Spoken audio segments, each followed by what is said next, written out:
gun violence has been a long-growing epidemic in the United States.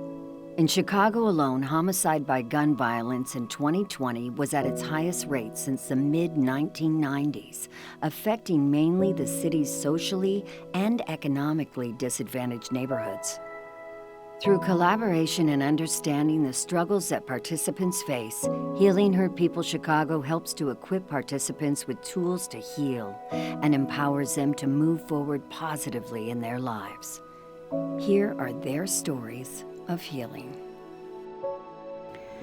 Healing Hurt People Chicago was founded here in Chicago in 2013. It's a replication of a project that was developed by partners of ours in Philadelphia.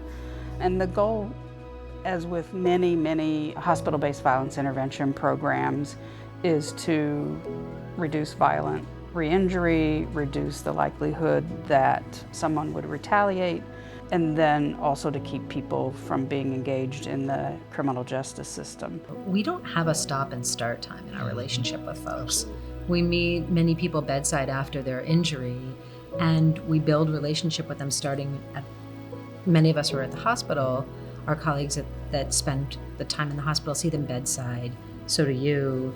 And then we have this opportunity to build a relationship with them that endures for really as long as they need us and as long as we want. And so whereas many programs have, an 18-month and you age out or you max out of your time, we really allow people who work with us to be in the driver's seat and determine what they need and how much they need of us. It was an emotional time, and then I didn't have anyone to speak to. So the fact that someone reached out to me to speak to me, to help me in my situation, it was like, okay. Because family is always gonna be there, but they deal with your trauma as well. And so having a different outlet where you can deal with your trauma is different. They helped me a lot. Yeah, they was there for me, like in a lot of ways. It broadened my mind, and my experience in life. Every time I leave here, if I'm not in my other space, I'm going home to negative energy, negative frequency. Not in my home, but it's around, it's just nothing. It's good sometimes, but there's always something valid going on. It's a lot of commotion. So it's like when I'm here, when I'm doing something with Healing Hurt People, it keeps me out of that energy. So when I first joined the program, Healing Hurt People, I lost a lot of people, and they really helped me cope and get my skills on how to cope with losses. Because dealing with a loss, you can end up two places, dead or in jail, because you gonna want revenge. So they helped me control that, and then just help me gain my future back. Because like I said, I never thought I'd be the age that I'm in right now. My approach with all of my participants, and when I first met DJ, the first thing that I said to him was, you're the expert at your experience. I'm just here as kind of a catalyst or an anchor to help you kind of process some of the things you're experiencing. But you are the expert at what you're feeling and what you're going through. And it was really in helping, just talking it through and helping to get to the core of where all those emotions are coming from. And, like he said it perfectly. He's like, it was mental warfare. It's mental warfare every day to, have struggle with the limitations and keep pushing forward. It's exhausting. I went from being able to limited, and that was the transition mentally that it's unprepared. You can't prepare for that, You just gotta take it and go with it and just be strong. And I've been strong for so long, I get tired of being strong. So the group was allowed me to break down and be human, be vulnerable. And I didn't trust being vulnerable to anyone, because that's a lot. Yeah. I think we imagine that the incident itself is where the trauma begins. And there is something to be said about, this big moment of trauma, this event that takes place in a person's life. But in our case, I think community violence is often embedded within a much broader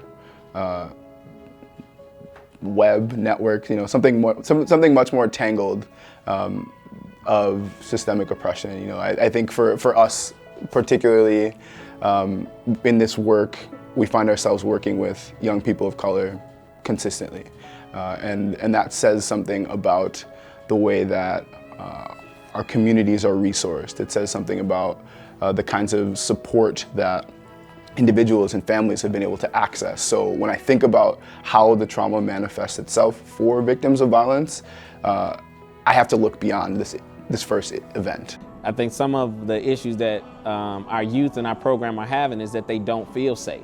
They're carrying a gun because it's life or death, and I'll choose to go to jail versus losing my life because I feel unsafe. Being a black man in Chicago, you will feel unsafe on 79th and Cottage, and in certain areas you want to feel more secure, so you do things to make yourself feel secure. So it's like we also have to deal with that capacity of who does gun violence impact? Like, because if it's impact the majority black males, and then we wondering why so many black males carry guns. For me, one of the hardest parts of the experiences of working at Healing Hurt People is regularly having to bear witness to the systems and the structures in this city and in this country that were not set up to support the people we serve.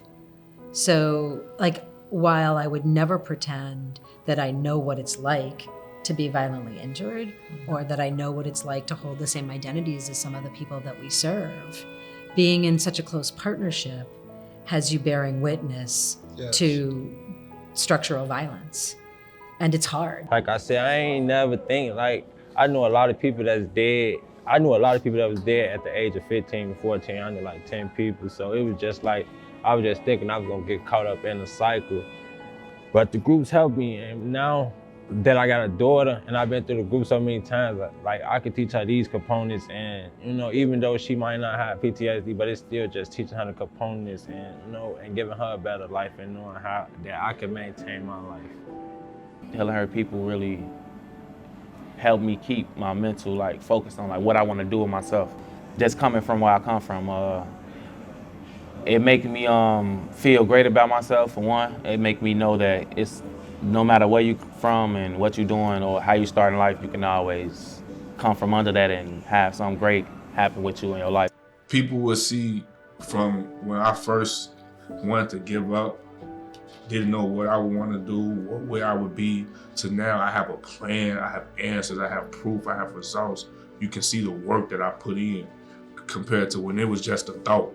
Because if you look at my story from before my story to before my incident, and how I was, I'm the same way now, but I'm even better because I lost it all and I had to build it all back up. And that just makes me feel like, yeah, I'm doing the right thing. I'm on track. And if you talk to the young people in our program, you'll find that they themselves have experienced loss of loved ones. I mean, they can name 5, 6, 7, 8 to 10 people, either in their family or their close associates, who have died due to gun violence. So we actually spend a lot of time helping folks sort of grieve, name, deal with the losses that they've experienced so that healing can happen moving forward. I think the thing that really drives a lot of recovery for folks is this notion of future. So imagine if you've been shot and you all of a sudden have lost a limb or are confined to a wheelchair for the rest of your life because of a spinal cord injury. What's my future now? Because whatever they had planned for themselves may not exist or be an option for them any longer because of that. And so helping folks to envision a future that's new and fresh, that's consistent with what they are able to do and what they dream of doing, can help drive some of the recovery and healing that needs to happen for people with traumatic injuries. Future goals for Healing Hurt People Chicago is to continue to provide the best possible care and to provide a space where individuals can feel love, trust, support, and feel that they have someone on their team that's going to celebrate their successes and be there at their lowest moments. You deserve care as much as you deserve to eat, to walk, to feel loved. All of these things should be foundational on what it means to be a human being, and particularly in a place where we're taught that we are safe and free. It's a very great experience, and then I'm meeting more and more people that's like me. So that's why I keep thriving and coming back to 100 people, because even 15 years from now, I will always remember this program.